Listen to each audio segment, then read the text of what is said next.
Hello, everyone, and welcome to JSC's Allegations.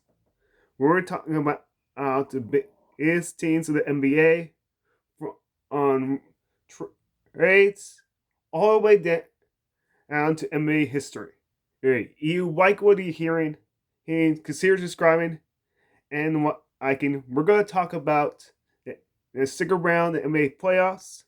We're going to break it down in all the rounds, rounds, storm rounds, and we're gonna do something more interesting because this is how the playoffs are right now. This is coming down to underdogs of the teams. Down the story, we have no idea how the playoffs are gonna turn out. Parity is in the works, so it's gonna be very interesting. Now, let's get into the most juiciest one, which is the Indiana Pacers, who played the Cleveland Cavaliers. Indiana Pacers showed basically that Cleveland had kind of underestimated them from the beginning. You saw a team in Cleveland, and they were hurt up, that a lot of times you look at the film, they try to able to garner with their giant lineup Evan Mobley, Jared Allen, Dean Wade, and several other guys, but only they could not guard the perimeter or offense, and so Pacers had.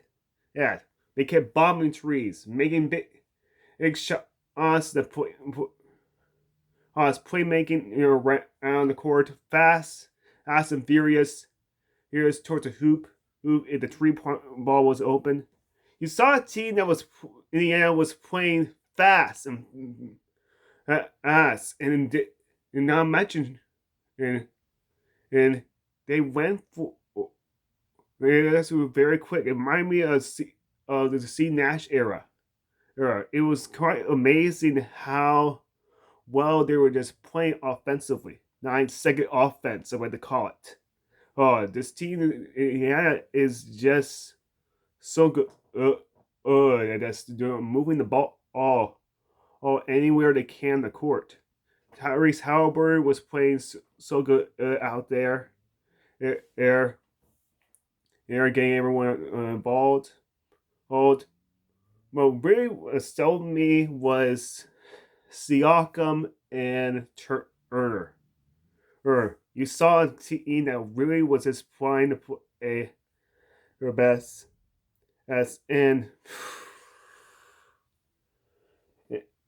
there's got as the bench like Obi Toppin and T.J. McConnell, Better Mathurin, and Thomas Bryant. All these guys play phenomenal basketball when they're needed to step on the court, and they play great out there doing their own thing. Whereas Obi Toppin with his going towards the hoop or getting a step back in the mid or even a three. Then T.J. McConnell with his amazing passing, as in he just really he's not a scorer. What T.J. McConnell does is just has changed the flow of the game and allows the team to play more, or to change their philosophy of what they mean to do on the court. He's a guy who slows down on the opponent and makes them thinking that they're doing another thing, and then all of a sudden he makes the biggest pass as you see in the game. And I really love his game.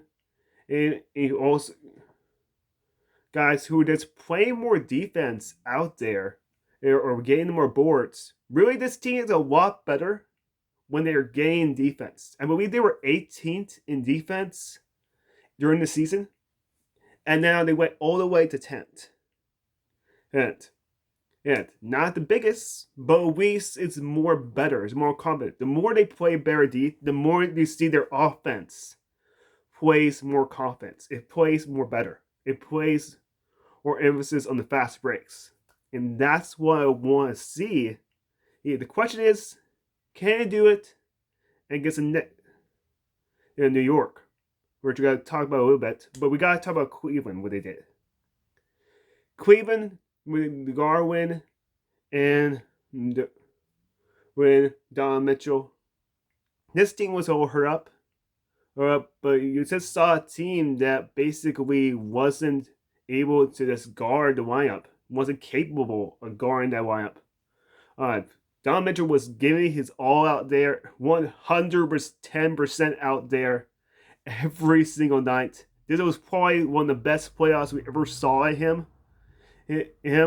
but it wasn't enough to try to win this series. We saw it with the Heat, with him, but not with this team. This is the horn down with Eos. Basically, he couldn't do it by himself.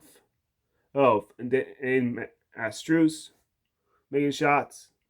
It's basically they'll try to find more players to able to guard that place. They couldn't use Garwin a lot more, I believe so.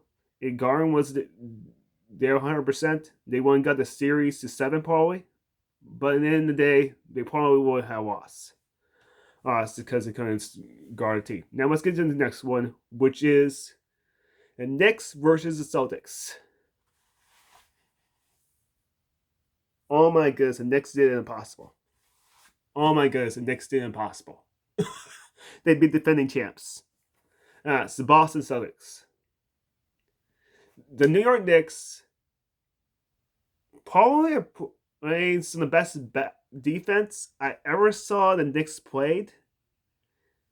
Really in years. In all honesty, this team is phenomenal, and I couldn't say that when I saw the season. Right now, there was a lot of times where Towns was not playing good defense during the season basketball. There was one month to describe it. They were bottom 10 defense. Next month, they were top. They were basically echelon, almost top 10 in defense. And it's like back and forth. With Towns, you had a guy who's very good offensively. He's had his best phenomenal year in offensively. In the way how he's just has random make shots from 3 feet out and getting them a chance to have 5 guys who could shoot the 3-point ball is spectacular. However, he has changed the whole philosophy of what this team does in the court. But then he has bad areas of defense. He can't confidently play D on the baseline. But he's getting more effort on the defense, which is very interesting. And I really like what he's doing on when he is playing phenomenal. He keeps on doing that. They got a good chance of making the NBA Finals, maybe even winning it.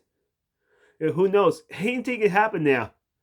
Since the top dogs are right now in teams. Let's talk about Brunson. Brunson is a guy who can maneuver almost anybody in the court. Or a guy who just has a I just keep on saying that word. Let's try to say a different word. It's extraordinary what Brunson's doing in the court. You could say that you could have a debate that he's being one of the best guys in the league. It probably in the entire playoffs. You can make a case for that. Yeah, because of the way how he just gets into the paint or just makes a great play. The 3-point line, he creates so much towards his team and himself.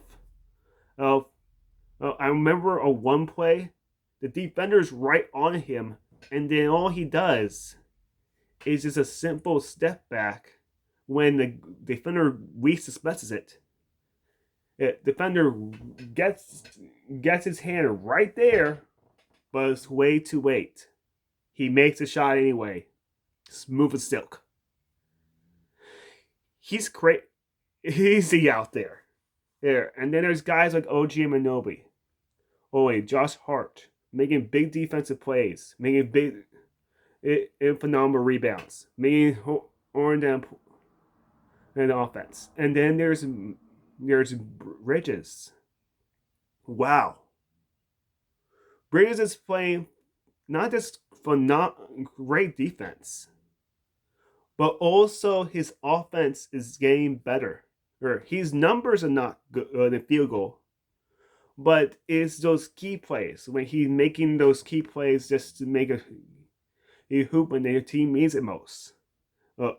He stepped up his play from the season where he wasn't doing that well, and now he is making big plays. It's making everything work out towards his team.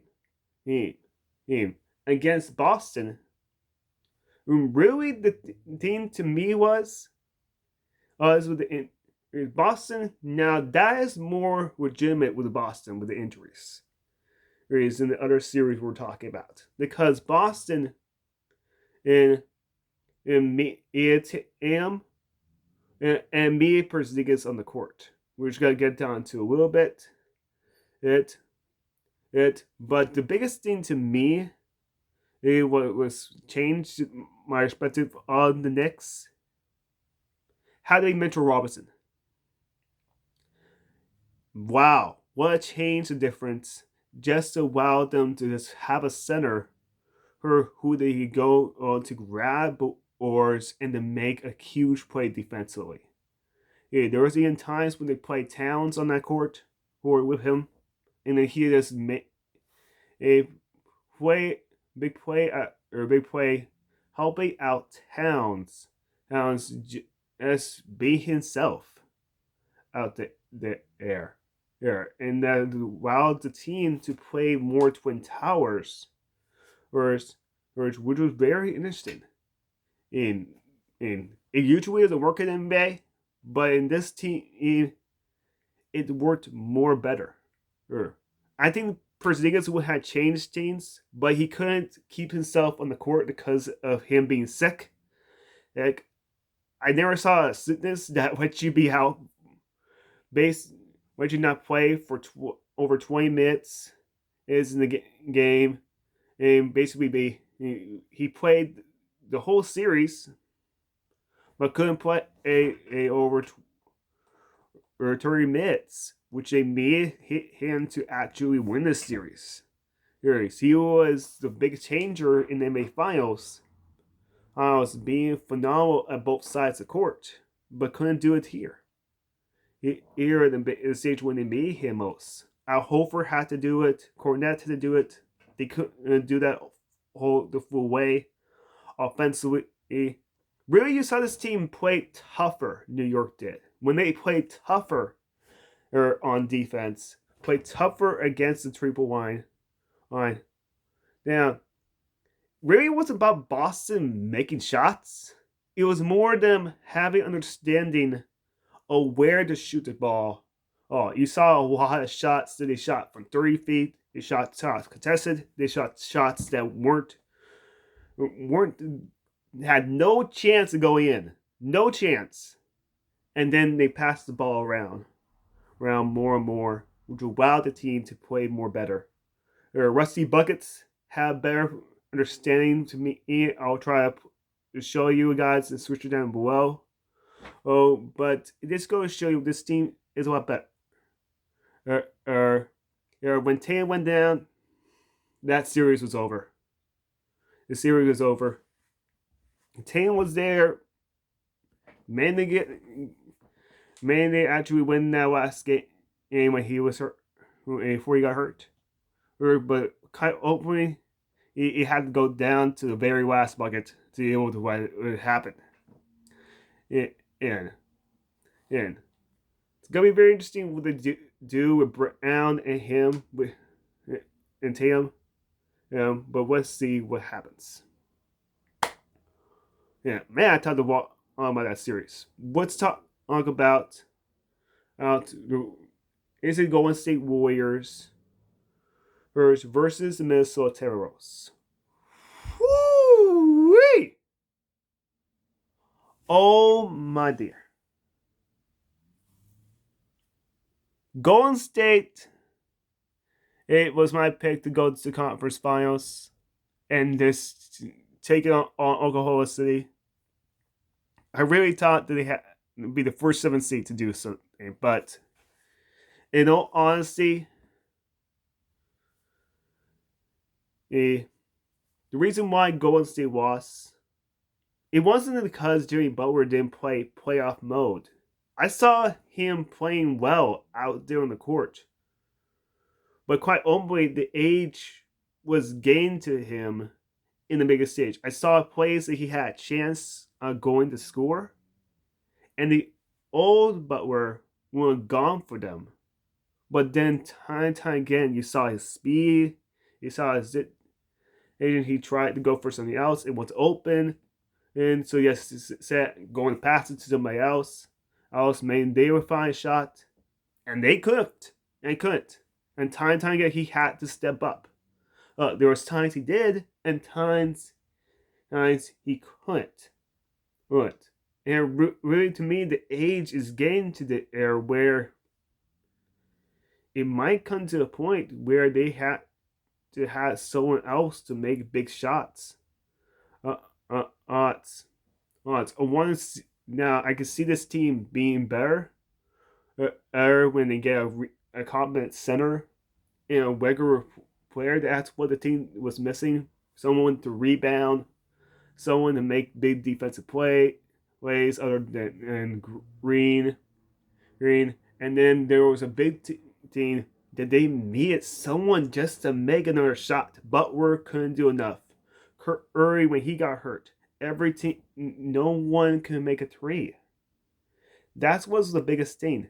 Kuminga was doing everything out there when they needed him most. Kerr had no choice but to put him in.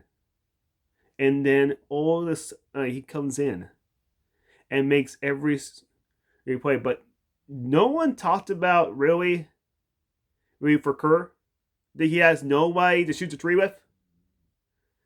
This guy Kuminga, he's great at one team, with just splashing incredibly towards the hoop and making big shot under the basket or anywhere. But the thing is, he couldn't make a big 3-point ball. Well, he didn't even try to do that. And the team needed that desperately for somebody just to make buckets at the 3-point line. Because Minnesota was making them, but they couldn't. And Minnesota's not that good at threes. That's the crazy part. They're just decent at. Anthony Edwards is phenomenal at. Nasri is, but that's the thing. They only have 3 guys who shoot the 3-point ball with ace. If they had this somebody else to shoot the 3-point ball, this series can go easily 7 games. But they openly couldn't. It wasn't just because Curry was hurt. They needed somebody else to do something to get the 3-point line. I really liked what I saw from guys like Jason McDaniels, Rudy Gobert, Julius Randle. Well, it was just getting wow. Minnesota had a real shot of winning the NBA title. Andy Edwards is just playing non-hoots the way how he's just making. Basically, he's just being a more playmaker out there, or creating more in the 3-point line, and that's making this team a lot better than last season. Ian, just a few teams tweaks that he had changed his entire game has allowed him to be, well, very close to the face of the league. I didn't think it could actually happen, but now it's more happening. Now, the Warriors, is their time finished? We'll see with what they do with the trades. It's what age is gained to them, and that small ball is not working. It's not working. It has not been working for the past 3 years. We saw that in the playoffs. It's basically, it only worked for so while. Now, let's get into the next series. Here's the last one. Now, here's the interesting thing is, this has been the best series for the playoffs. And I'm so glad it went to 7 games. But I'm kind of scared for the Thunder now. That was my pick to win the NBA Finals. That was my pick. Yeah, the way how Shea's been playing has been the best ball, one of the best balls I ever saw on the court. The way how he just maneuvers around players that have good defense on the court, or basically are playing good D, and then all of a sudden he makes a big play with his hesitation move, with the way how he just shuffles onto the court and breaks down that defender, getting that big mini, bringing back the old school type of game, and then all of a sudden makes phenomenal play to get himself fouled or get himself a shot. You have a player who just knows that I don't care. I don't care whether you're good at defense or whether you aren't. I'm just gonna take you out and make you look like a fool. That's what Shea does. Shea has had his street ball. It's respectable.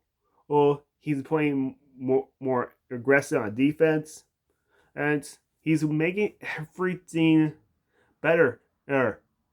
This is him and Jokic are kind of neck and neck in these. And you could tell all these people trying to say that Joker has a chance for the MVP. He does, but you put in the race of top 10 seasons of MVP, Shea's and Joker's are hand to hand in there a top 10 of the 80 seasons that have been for the NBA.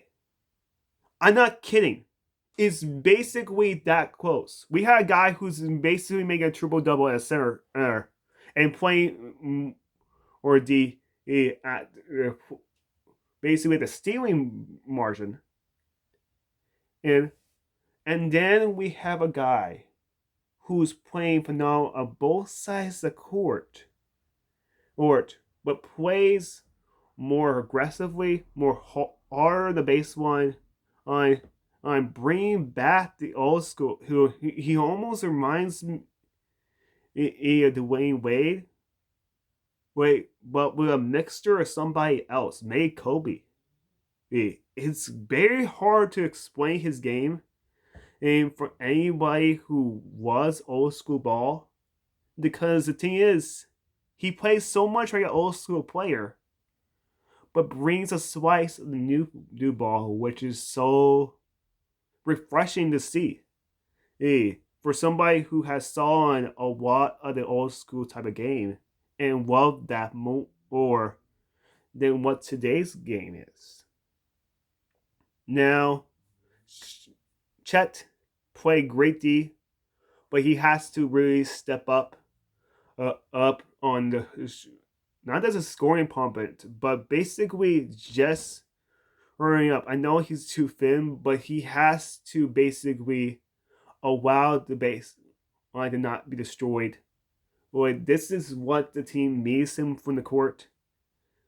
And he has been playing the second best player of this team because Jalen cannot make a shot. Oh my goodness. J-Dub, what's going on? J-Dub was playing so well the first round, and now the second round he's not playing well. Oh. Well, and they got guys who go from, as Shay said, this team is deep from 1 to 12. Aaron Wiggins is playing well. Oh. Let's not talk about Dort. Let's not talk about Dort. Or we had Aaron Wiggins, we had Alex Caruso, we had Carson Wallace.